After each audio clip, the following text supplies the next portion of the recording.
So this story is from Yuen Kanata, and this story is also from Thriller Nights. This isn't a ghost story, but it's a yokai related story.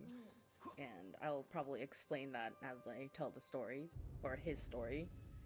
And this story is about something that happened to him in elementary school when he was in elementary school. And he was probably in about sixth grade or something. And his school used to do this thing where the older kids would do like a joint field trip with the younger kids. So, for example, if you were in sixth grade, you would go on a trip with third graders.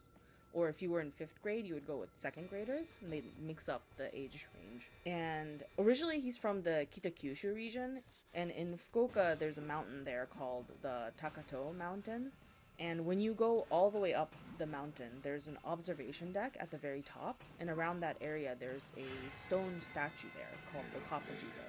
Jizos are these stone statue things. You see them all over Japan. They're a Buddhist symbol, and originally they kind of are there to protect children, women, travelers. Originally, and like especially children who have died already, so it's kind of a sad thing. They look so cute. So they come out in kind of like folklore and all these different stories, but for children who have died before their parents, they say that they go to the afterlife, and to actually like fully like move on, you have to cross the Sanzu River. But these children, since they have their sin, I guess, it's horrible. The sin of dying young? They can't cross the river because they don't have enough karma yet. So they have to stack rocks at the bank of the river, thinking about how much pain they cause their parents. It's not their fault they died young. But they have to do this. It's not their fault. But they have to do this, and they have to think about their parents, and then they hopefully one day will have enough karma to like cross the river. And while they're doing this, they constantly get sabotaged by like oni and stuff. Like demons come and they'll like hit the stack down and stuff. So they were saying Jizos will come and save those kids and like help them cross the river. So sometimes, usually in front of a Jizo, you'll see like flowers or like snacks or like toys or something kids like.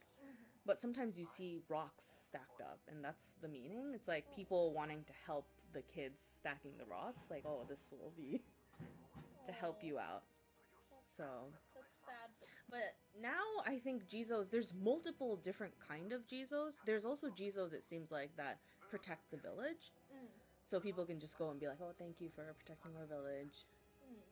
I know they say you shouldn't, like, ask a Jizo for any favors or, like, you know, wishes and stuff. It's just purely there to thank. They're already working. They're already working overtime, so you just go and you thank them. Or you put your hands together and think about the kids who passed on or something. So that's the little Jizo history.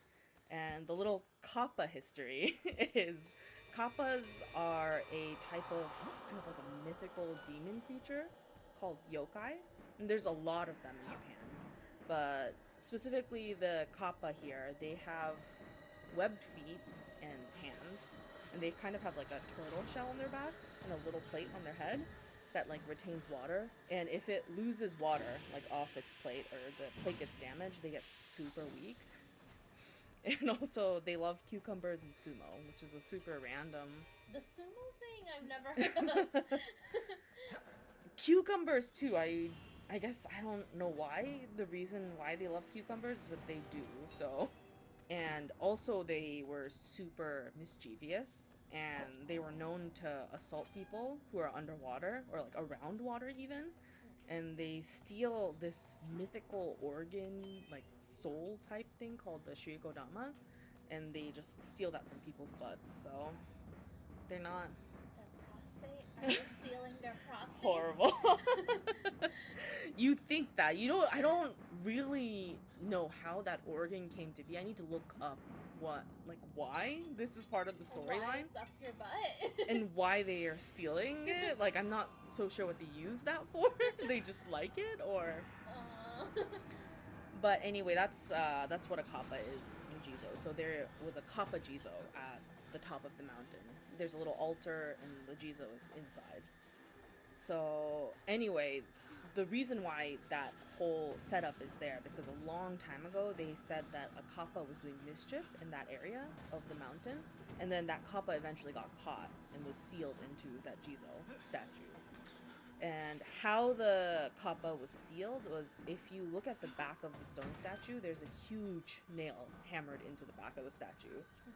And the nail it's not fully hammered in, it's sticking out just a little.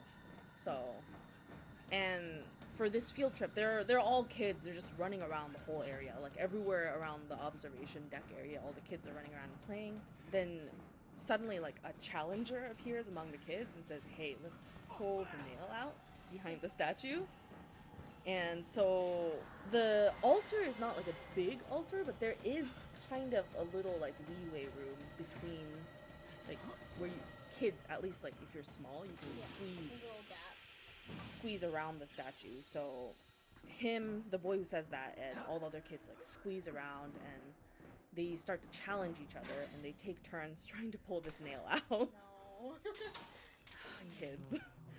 So since only a little part of the nail is sticking out, it's really difficult to get a good grip, but everyone's trying super hard to pull this nail out. And there are teachers kind of walking around checking to see the kids are like in line, but they're not checking that deeply because they're keeping watch and secretly doing this behind their backs. And they're tugging and tugging, but the nail does not even budge. And after a few kids try, it's his friend's turn. So the guy telling the story, his friend's turn to pull, and his friend is just kind of like, "Oh, watch me! I'll definitely be the one to pull it out." And he goes, and his friend starts tugging on the nail, and everyone is just surrounded around him, like watching this. And this nail has not budged at all for anyone. But when his friend goes to pull it, it moves a little bit. And since they're all watching, they see the nail move too. But when they actually see that the nail moves, everyone goes silent, and the air gets super tense. Like, oh shoot, like it moved. And that's when, from behind them, they hear a teacher yell, like, "Hey, what are you guys doing there?" So then all the children scatter, and they run away. And afterwards, they're just talking amongst themselves, being like, "Man, it moved, is that okay?" And they weren't really able to check again because now there's a teacher like watching over right in front of the Kappa Jizo now. So then at a certain point they're just like, "Oh, whatever, like it's probably fine." And they just head home afterwards. The field trip's done. About a week after that field trip, that friend of his who managed to pull the nail out just a little bit, he doesn't show up to school for a whole week. So 1 week later, he shows up to school, and he goes up to him, and he's like, "Oh, man, are you okay? I heard you had a cold and, like, a super bad fever." And his friend replies, yeah, I'm okay, but I had a weird dream." So from the top of the Takato mountain, you can see the beautiful view of the Dokai Bay right below the mountain. So in his dream, he's standing at the edge of this bay. He's just standing there, not really doing anything, when suddenly something jumps out of the water. And he sees that the thing that jumped out of the water was a kappa. And this kappa drags him into the water and he drowns. And when he woke up from this dream, he had a horrible, horrible fever. Like, just buckets of sweat. Super, super horrible.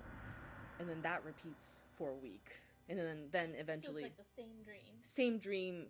Same dream fever lasts a whole week, and then he just gets better. And he just tells him, like, "I wonder what that was all about." So that's the story. That's the whole story he heard from his friend. And afterwards, after when he heard that story, he was already thinking, like, a kappa in an ocean? Because typically,